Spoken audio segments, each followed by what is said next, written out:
Assalamualaikum warahmatullahi wabarakatuh.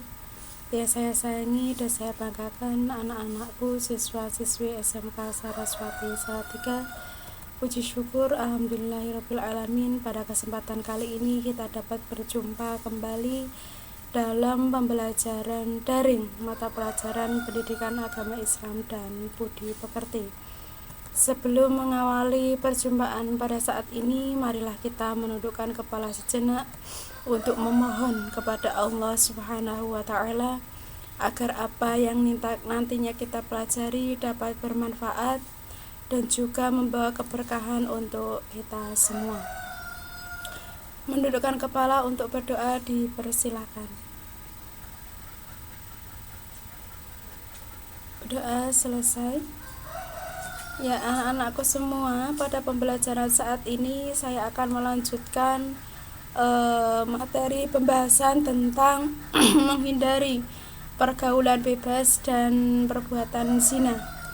Seperti biasa, sebelum memasuki ke materi inti akan saya sampaikan terlebih dahulu untuk kompetensi dasar atau KD. Untuk kompetensi dasar yang pertama yaitu meyakini bahwa pergaulan bebas dan zina adalah dilarang agama. Yang kedua, menghindarkan diri dari pergaulan bebas dan perbuatan zina sebagai pengamalan Quran Surat Al-Isra ayat 32 dan An-Nur ayat 2 serta hadis terkait. Yang berikutnya yaitu indikator pencapaian kompetensi atau IPK. Yang pertama yaitu mengetahui makna pergaulan bebas dan zina adalah pergaulan yang dilarang agama. Yang kedua, meyakini bahwa pergaulan bebas dan zina adalah dilarang agama. Untuk IPK yang ketiga yaitu mengubah perilaku untuk tidak melakukan pergaulan bebas dan perbuatan zina. Nah, kita masuk ke materi inti. Makna pergaulan bebas dan zina. Ini makna secara umum. Untuk pergaulan bebas yaitu cara berteman tanpa batas, baik dalam berbicara dan berperilaku dan sebagainya. Sayangnya, cara ini lebih sering mendatangkan dampak negatif. Pergaulan bebas yang lebih banyak terjadi pada laki-laki dan perempuan. Zina adalah perbuatan persetubuhan antara laki-laki dan perempuan yang tidak terikat pernikahan atau perkawinan, bahkan bukan mahrimnya.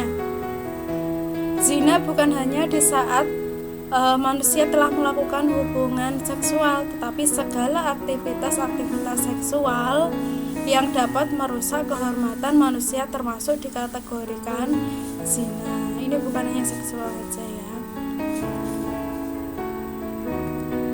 Berikutnya, makna pergaulan bebas dan zina dalam Islam.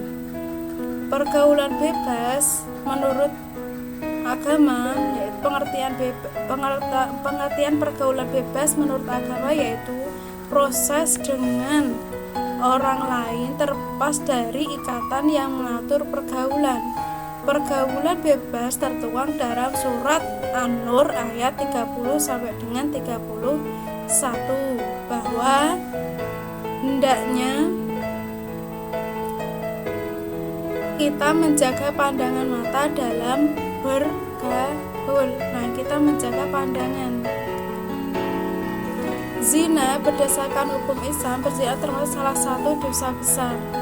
Dalam agama Islam, aktivitas sosial oleh laki-laki dan perempuan yang telah menikah dengan laki-laki atau perempuan yang bukan suami atau istri sahnya itu termasuk zina. Dalam Al-Quran dikatakan bahwa semua orang muslim percaya bahwa berzina adalah dosa besar dan dilarang oleh Allah Subhanahu wa Ta'ala.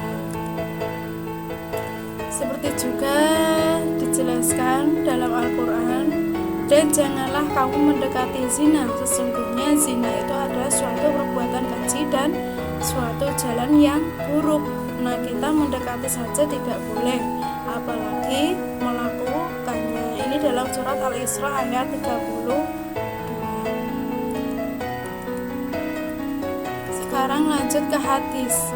Hadis tentang larangan melakukan pergaulan bebas dan zina. Hadisnya seperti apa? Diriwayatkan oleh Bukhari dan Muslim.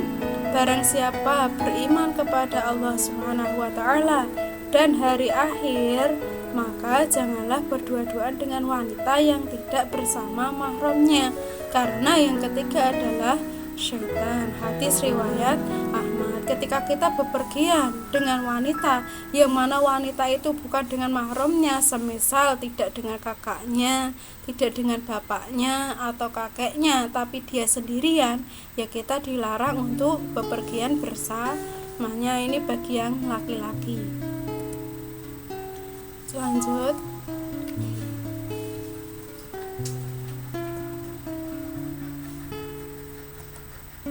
Hukum dari zina. Ya, terkait hukum zina, semua ulama sepakat bahwa zina hukumnya haram, bahkan zina dianggap sebagai puncak keharaman.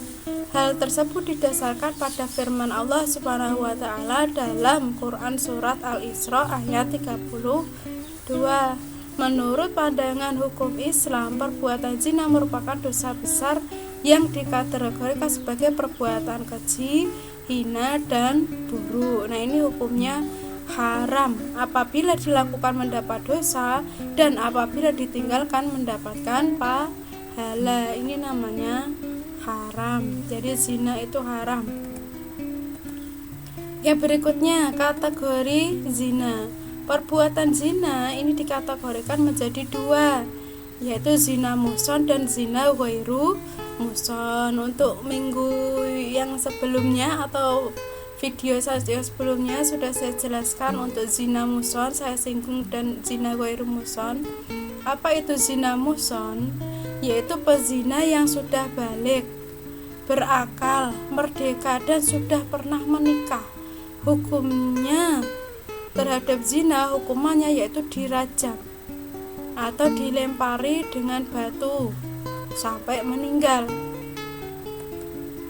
Kalau zina ghairu muhson yaitu pezina masih lajang dan belum pernah menikah. Hukumnya adalah didera 100 kali dan diasingkan selama 1 tahun. Didera itu apa? Dipukul. Kalau dirajam itu dilempar, kalau didera itu dipukul, ya, dengan rotan, cemeti atau sebagainya. Kalau ini hanya 100 kali dan diasingkan selama 1 tahun. Kalau yang ini sampai meninggal, jadi lebih berat yang muhson, ya. Yang berikutnya lagi, dampak negatif dari zina, mendapatkan laknat dari Allah Subhanahu wa taala dan Rasul. Laknat itu hukuman, dijauhi dan dikucilkan oleh masyarakat, jelas karena kita telah berbuat negatif. Orang yang berbuat negatif tentu gak akan mau mendekati, ya. Yang berbuat positif ada, belum tentu ada yang mendekati, ya, apalagi kita berbuat yang negatif. Nah, pergaulan bebas yang zina itu merupakan salah satu perbuatan negatif, maka kita akan dijauhi oleh teman, dikucilkan oleh masyarakat. Yang berikutnya, nasab menjadi tidak jelas. Nasab itu keturunan hasil dari perzinahan itu. Nah, anak hasil zina tidak bisa dinasabkan kepada bapaknya. Nah, apabila zina itu terjadi, kemudian yang perempuan hamil, ya, anak yang dihamili nanti ketika lahir itu tidak bisa dinasabkan ke bapaknya. Anak hasil zina tidak berhak mendapat warisan. Selain itu juga tidak mendapatkan warisan. Selain tidak bisa dinasabkan ke bapaknya, juga tidak bisa mendapatkan warisan. Cara menghindari pergaulan bebas dan zina. Bagaimana caranya? Memperkuat pendidikan agama. Ini terutama agama Islam. Membentuk karakter yang positif. Membentuk karakter yang positif. Memilih teman. Nah, ada pepatah Jawa, ojo cedak kebo gopak. Kalau tidak mau gopak, ya jangan sampai dekat dengan kebo. Ibaratnya kalau kita agar tidak tertular ke hal yang negatif, ya kita pandailah memilih teman yang baik-baik. Mempererat hubungan orang tua dan anak. Nah, pendidikan dari orang tuanya pun itu juga sangat diperlukan, termasuk perhatian, kasih sayang, perlindungan orang tua itu terhadap anak sangat diperlukan agar anak tidak terjerumus ke hal yang negatif tadi. Memberikan pendidikan seks pada anak dan remaja. Apabila orang tua ini tidak bisa memberikan pendidikan secara langsung, bisa dilihatkan video mungkin atau diikutkan seminar mungkin tentang pendidikan seks. Menghindari lingkungan yang tidak kondusif. Nah, kita pilih lingkungan yang baik. Kalau lingkungan itu serasa membuat kita tidak nyaman, ya kita berpindah. Mengisi waktu luang. Nah, kita isi waktu luang kita, waktu kosong kita dengan hal yang positif, bisa dengan mengaji ataupun mungkin membaca-baca koran, majalah, informasi-informasi tentunya yang positif.